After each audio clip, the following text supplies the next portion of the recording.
I think I was probably about 12 years old. I had a group of friends, and we had one new friend kind of join our friend group, and we were going to go to the school, which was about a mile the normal way, but I found a way that took about a quarter mile, maybe a half mile. It was at least half the distance, because instead of going around the neighborhood, we would cut right through the woods. And my friend, our new friend, had never done this before, had no idea about how this worked. And so I was so excited to show him. And so we all jumped on our bikes and we took off riding toward the woods. We got to the woods, and in there I was kind of doing some tricks because, you come through the dirt paths and then you pop out the other side. So I'm riding really fast and I'm jumping through the woods and I pop out the other side and I take off flying and I'm looking back. I'm like, come on guys, let's go, let's go. And they're riding up behind me, not being able to catch up, but trying as hard as they can. And there I am saying, let's go, calling out to them and all excited about the moment that I get to show them how to get to the school in a unique, special way. And as I look back, they start to go like this. Stop.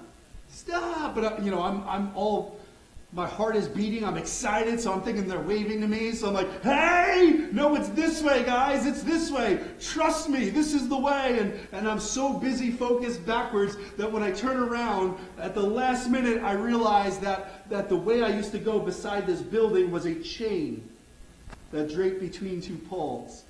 And fun fact, I borrowed my brother's bike this morning, or this day, and his brakes didn't work. And so as I came flying up and finally focused into the situation that I was in, I realized it was too late.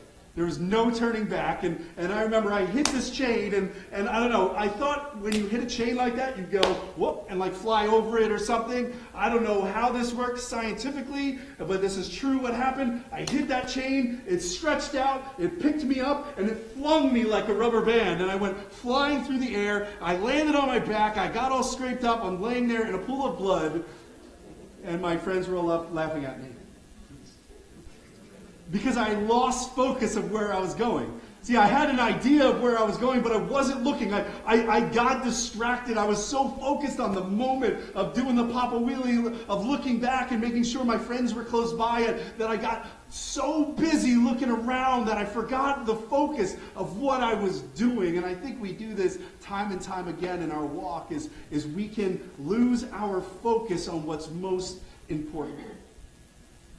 We can lose our focus on where our eyes should be locked. And before we know it, we could end up in a situation like mine, just laying there beaten, broken, and feeling defeated. You see, a lot of times when we start to look around and we become so focused on this and not on this of where we're going, we can start to see God through the lens of the world, rather than the world through God's lens. Have you ever been there? Where you start to look at the pain all around you, you start to look at all the stuff going on all around you, that your view of God begins to be manipulated. Your view of God begins to be in the lens of all what is around you, because this is where your focus is primarily. And then when you look up to God, you can't help but be like, God, why are you? Or how is there? Or what is this? And there's this manipulation of who God is. Versus those seasons where we're so focused on Him, that our heart and our perspective are so bound around the glory of God, of knowing Jesus, of making that the center point of everything that we do, that when we see other things, we look at the brokenness, and instead of it being accusatory towards God, we look at those things and we think, God, use me in this. God, bear in me, grow in me what is lacking here. I think it's so easy to lose that focus. And in the last couple weeks, and maybe even months, we've been talking about this series about one another and what it looks like for us to be together in this. What it looks like for us together to be looking to Christ. But I think if we focus too much in this area, sometimes we can forget that we're together looking at Jesus, not together just looking at one another. And so as I was preparing through that series, I said, God, I believe God led me to to want to speak about this foundational reality. Don't forget your focus. Don't forget where our eyes should truly be honed in on, where we really should be looking. And so this morning, and the next 3 weeks, we're going to talk about an illustration Jesus uses. An illustration Jesus shares with some of his closest followers, right up to the point where he's going to be betrayed and ultimately murdered. Not long after that, one of the last conversations they have, Jesus brings in this beautiful imagery of a vineyard. About the vine and the branches and the gardener and how these all interact and what these different roles are. What I want us to do is begin this morning by starting this conversation, by starting to look at what Jesus is speaking about here. And so if you would but turn with me to John chapter 15, starting in verse 1. If you don't have a Bible with you today, we have a Bible under every chair. It looks just like this, and it's going to be on page 737. And you'll just look for the big 15 right there, probably in the center of the page. And we're going to go 1 through 8. I encourage you to keep it open as we talk through it, as we jump into different wording and what's being said here.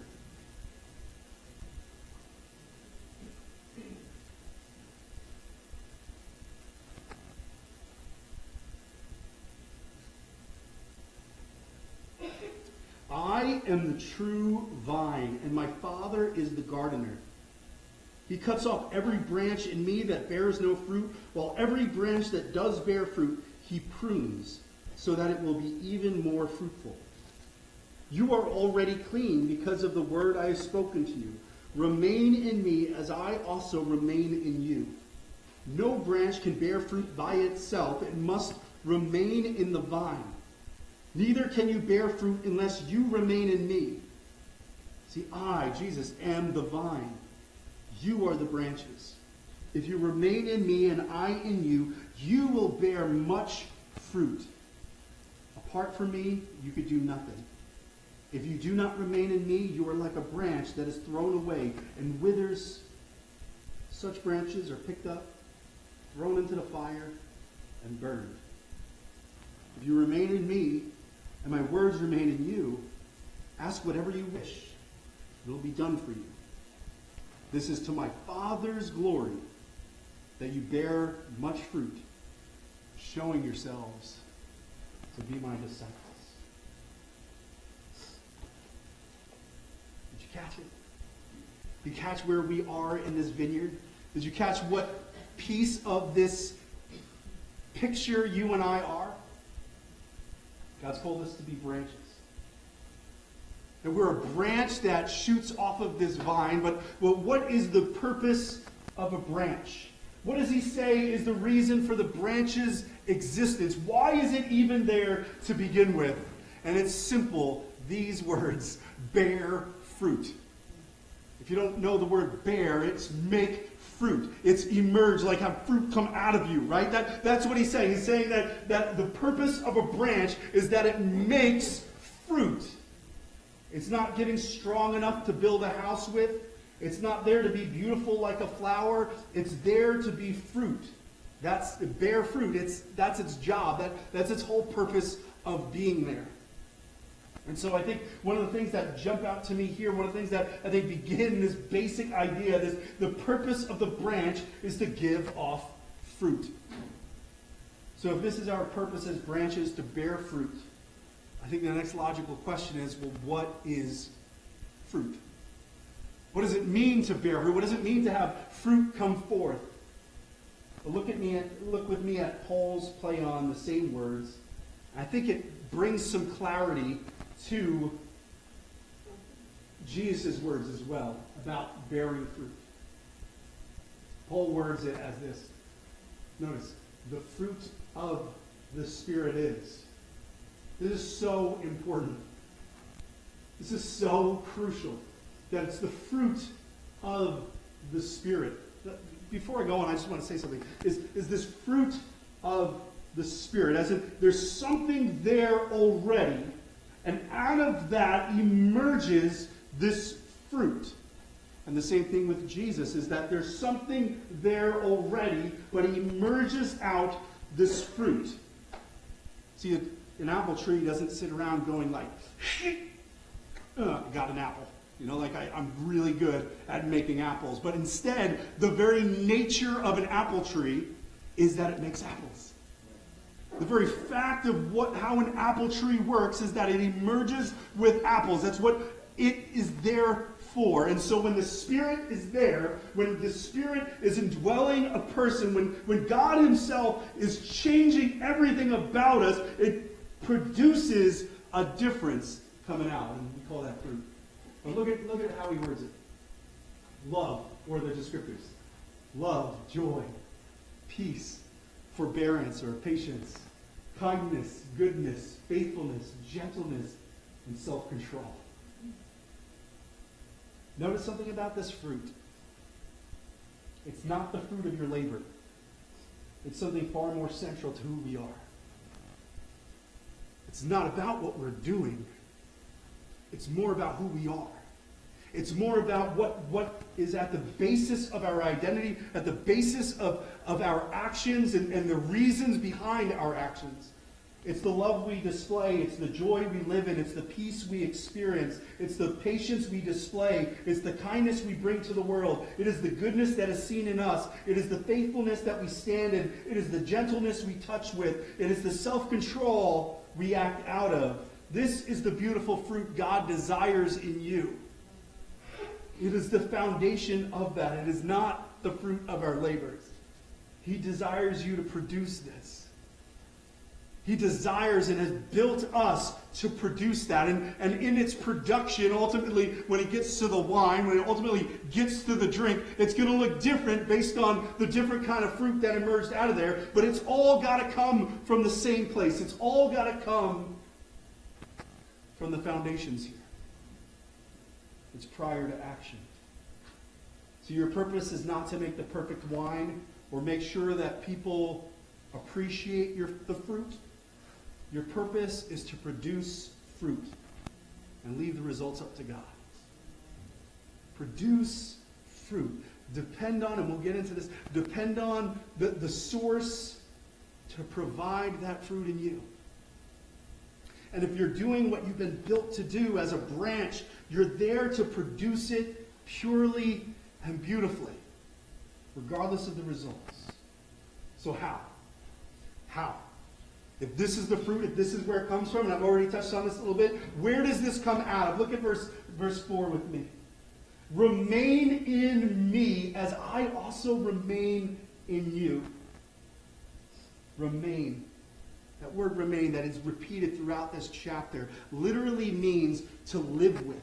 Means to lodge is one word for it. I love that word for it because, I don't know, maybe it gives it more abruptness in my mind. This lodging with, this living with, to another word we use sometimes is abide. It's a closeness of where I live and where I stay. And he says, listen, I want you to live with.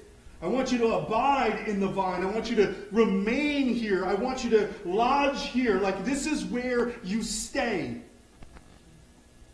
And by staying attached, we reveal the reality that the fruit reveals the connection to the source.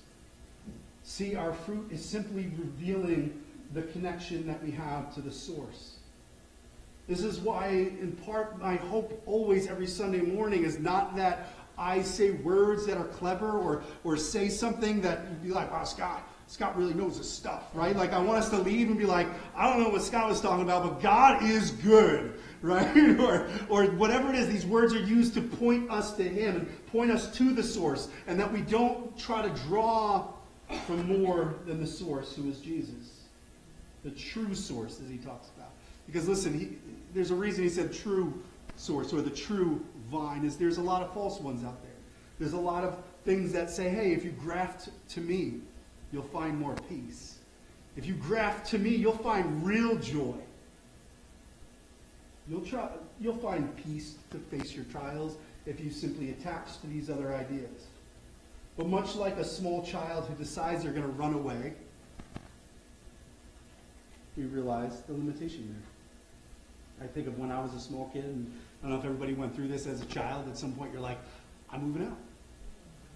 I'm 7 years old. I can handle this by myself, and I'm going to pack my bags, and, I'm going to put on my Scooby-Doo backpack, and I'm out of here, right? Maybe you didn't experience, maybe you had a kid that did it, or maybe you've been perfect, so sorry, you don't fit in. But so we walk out of the house, and you get to the end of the block, and you realize for a moment nobody's following you, nobody really cares that much, and there you are, like, okay, I'm thinking there's chaos here, there's control here, I have no freedoms, but then I look at the woods, and I think, if I live in the woods, I don't think I have more freedom if I'm constantly going after the basic necessities of life, and I can't even control that. I don't think I'm going to really be less chaotic living in the woods when any animal could walk up to me and attack me while I sleep. We start to realize that out there is not a better situation. Apart from the vine is only worse, is what I'm trying to say. Don't believe the lie that there is greater freedom if you're detached from the vine. It's there you'll dry up and die. It's there that we dry up and die. You're not going to find happiness there. You're not going to find joy there. You're not going to find everlasting anything there. It'll always lead us to be dried up, to die. But God promises you as you lodge with Him. Did you hear it in verse 4? Remain in me as I also, what? Remain in you. I want you to get this. One piece is that God's not like, come in my house. Come in my house. And when you're in His house, He's like, all right, go in that room. Like I don't really want you that close. No, He's saying, you come with me, I come with you. I don't just have a house, maybe that's a better way to say it. I don't just have a house over here I want you to go live in, but I want you to come and live in my house. I want you to come and live with me. And then He says, as you come and live with me, I also will live with you. And there's something amazing about this reality that God lives with us, that God lodges with us, that God abides or remains with us. What does it look like? I think there's so much we could talk about. I could spend all week talking about this, but there's just one thing, a simple truth I want to share with you that I think of when I think about the reality that God Himself, in some incredible ways, is with me. Something that I've used to understand, to sustain myself, especially in those times of misfocus. Especially in those times where again, you start to translate God based on the world rather than the world based on God. And as you start to question His character and start to fear of the pain all around us. In Romans chapter 8, we can hear real life described. When He says this, we know the whole creation has been groaning, as in the pains of childbirth, right up to the present time. Not only so, but we ourselves who have the first fruit of the Spirit groan inwardly as we wait eagerly for our adoption to sonship, the redemption of our bodies. What he's talking about here is that the world is messed up. It's like a groaning, like the pains of childbirth. And part of that is that there's this future hope that there'll be a baby, right? That's the idea, that there'll be this wonderful celebration at the end of all this pain. But then he zooms back for a second and he goes, but you're in the pain now sometimes. He even says, not only so, but we ourselves who have the first fruits. That's the beginning taste of what it means to have the Spirit and to have God Himself with us. Like, we get that first, even us. Even those who are deeply spiritual, even those that know God and love Him dearly, groan. Do you hear that word? Groan inwardly as we wait eagerly for our adoption and the redemption of our bodies. You can just hear, listen, we want this to be done. I eagerly wait. I groan. I hurt. And he tells us that it means that God is near, that this fruit is God's actual Spirit Himself living in us. But he brings us to this reality of God in us, follow us, with us, and living with us. I want you to hear these words. In the context of this, in the same way the Spirit helps us in our weakness, We don't know what we ought to pray for, but the Spirit himself intercedes for us through wordless groans. You hear that word again? And he who searches our hearts and knows the mind of the Spirit, because the Spirit intercedes for God's people in accordance with the will of God. This. We groan, we mourn, and we hurt sometimes. And in so doing, we don't detach from the vine. We don't remove ourselves from the source. We instead groan to him. And in our weakness and in our pain, we don't know what to pray for sometimes. And there's even seasons we don't know how to pray, because of what he's saying. And so all that comes out is a groan. Maybe for you it's not a groan, maybe it's a tear. Maybe it's a flood of tears. Maybe for you it's a screaming out. Maybe for you it's yelling into a pillow. Maybe for you it's just knowing your limitations, that I don't know how to process this. It's a groan. Maybe it's like the words of David that says, this is in the Bible, all my longings lie open before you, Lord. My sign is not hidden from you. My heart pounds and my strength fails me. Even the light has gone from my eyes. Maybe you can empathize with David. Maybe you've been there. Maybe you've been in a season like this, where at the end you feel defeated. Let's look again at the promise in Romans 8. We don't know what the word we ought to pray, but the Spirit himself intercedes for us through wordless groans. And he who searches our hearts knows the mind of God. What does that mean? That means God knows you so well, that the Holy Spirit himself lives with you so intimately, that those times that you pray where you're at the end of your rope and all you have to say are groans and tears and cries, he goes, I get it. I get it. I know your heart. I know what you want. I know what you're asking. And I'm here with you in this. And he gets it. That's what it means when we say that God lives with us. That's what it means that God dwells with us, remains with us, is that he hears your groans and he understands it. Ever feel like no one understands? No one knows what it's like to experience what you've experienced? No one understands the pain you are carrying? No one understands the struggle? He does.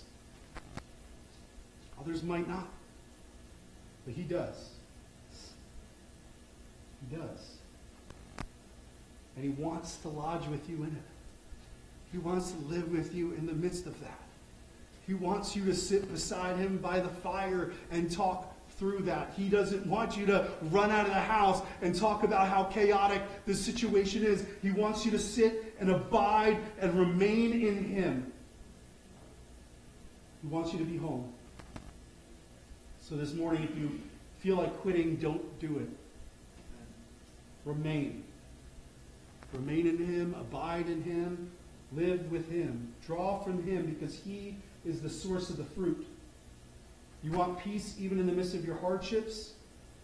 That kind of fruit? You got to draw it from him. Don't give up. Don't give up on the source, because it's there. It's there that you are like a branch that is thrown away and withers. Verse 6. If we remain apart and we decide, I want to be detached, I want to be separate. Look at how it's described in verse 6. If you do not remain in me, you're like a branch that is thrown away and withers. There's this dying, this falling apart, this death that can occur outside. This is why I take Jesus' warning back in verse 2 extremely seriously. Look at that too. He cuts off every branch in me that bears no fruit. He says that the branch that bears no fruit, the branch that's similar to what is described in verse 6, detaches from the source, ultimately gives up from the source. He cuts them off. God will keep his garden clear to bear fruit. I think we can come to understand what's going on here with this difficult statement here in verse 2. By realizing what's going on in the time, in the exact same conversation. Just moments before, back in chapter 13, we saw that Jesus confronted two men. The first of which was Judas. If you know Judas' story, he wasn't a good guy. But more than that, he was the one who betrayed Jesus, got paid to betray Jesus, right? And he's the one that ultimately did that, or was used to do that. And there was Peter. Peter was told by Jesus in the same conversation where he told Judas that you're going to betray me. He then turns to Peter and says, you also are going to betray me. And when he talks about Peter's betrayal, he says, you're not going to just be told once or twice, but for 3 times, you're going to tell other people, you don't even know me. To a small child, you're going to be like, I don't know him. You know, I'm afraid of even a child in this situation. He's like, in that way, both of you are going to betray me. But when we look back and we realize the full story of what happens is Judas goes into that betrayal and then thinks in himself that I need to detach from the source because there's no opportunity to return. That there's no opportunity for forgiveness. That there's no opportunity for grace. That I've had enough and I am done with. And Judas walks away from it completely, detaches from the vine and separates himself, while Peter himself, who is having a hard time bearing fruit by denying Jesus, is ultimately wooed back by Jesus. In this beautiful scene beside the river and with these burning coals, and Jesus calls him back and reminds him of the mission and who he built him to be. And so I say all this to say it's not about a threat. It's about a promise. That when you're cut from the vine, there's nothing there but death. But when you're part of the vine, there's nothing there but life. That no matter our situation, that our source is Him. Is Jesus Himself. The warning's true. That's why Jesus earlier also said, I am the way. Jesus is the way, the truth, and the life. No one comes to the Father except through Him. It's only through the vine, but the gardener's job isn't just to cut off the dead branches, just to pick it all up, but to prune the branches that are producing fruit so they can do more. This is my final thought as I pull it together here. God will prune areas of our lives to bear more fruit. Let's not forget, God is taking care of a vine, not a pet store. If it was a pet store, He would make sure everything is clean and tidy. He'd make sure everything that smells bad or looks bad is cleaned up and prepared for the shoppers to know, hey, this is a good puppy. This is a cute puppy. This is what you want. It's happy. It's go-lucky. It is good. That if God were running a pet store, it would be an awfully lot different than running a vineyard. But instead, God runs a vineyard. And in a vineyard, things get dirty sometimes. Things get rough. Why? Because the focus is not about that, but it's about the fruit that it produces. So sometimes the vine and the branches, sometimes the branches look a little rough and disheveled and messed up in that process. But what happens is it's not about that. It's about the fruit that comes out because He's made the branches for the purpose of the fruit. So let me say something here, though. Almost everyone I read and listened to about this passage talks about this pruning as a deeply negative thing, like that it's cut off and it's hurt, and God will throw pain at you and hurt at you sometimes in order to win you back. And I'm not against God being willing to do that if He wants, but I don't think this is what Jesus is talking about. I don't think He's saying sometimes He's got to cut you and sometimes He's got to chop things off. I think He's using this specific word, prune, is the exact same word that is used in the next verse. Look at verse 4 with me. In the original language, it's the same word. In verse 3, I'm sorry. You are already clean because of the word I have spoken to you. You know what word it is? Clean. And so it's very clear what He's talking about here. He's not just talking about this conceptual reality. Sometimes God's got to prune you conceptually. He says, God's got to clean the branches. They're producing fruit. He's got to clean the branches. But what does that cleaning look like? According to verse 3. You're already clean because of the word I've spoken to you.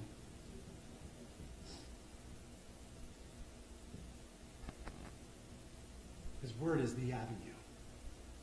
His word is what he uses. The words of Jesus are what cleanse us. And the words he has spoken here. This is why we remain. This is why the main way we are pruned or made clean is by his word, which brings us back to that original story. That original focus. That original challenge of where are we looking? If it's the words of Jesus that we hunger for, and it's the words of Jesus that will truly clean us, prune us, prepare us for tomorrow. Do we look to him? Do we pursue him and make him the focal point of our entire journey together? I hope the answer is yes. Stand with me to pray.